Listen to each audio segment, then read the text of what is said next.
Hey everyone, this is Kevin.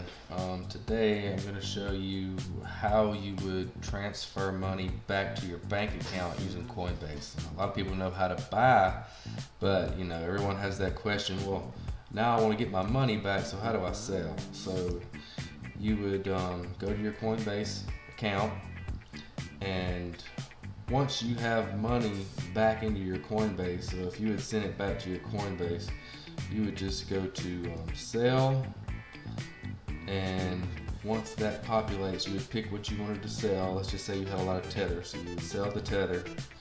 You just hit max, and it would pop up. It would tell you it was going to sell. It would tell you what it would charge you, and you would hit sell now. Okay, once you sold, you would have down here at the bottom of your assets, you would have US dollar right here if you're in America and that's what you're using.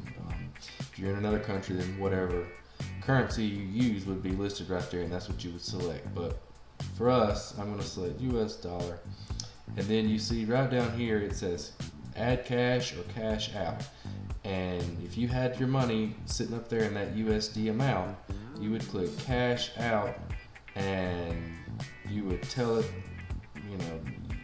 you would tell it down at the bottom your amount, and you would hit preview cash out. It would tell you the fees, and that would be it. At that point, it would transfer it in there, and you could have your money back into your account.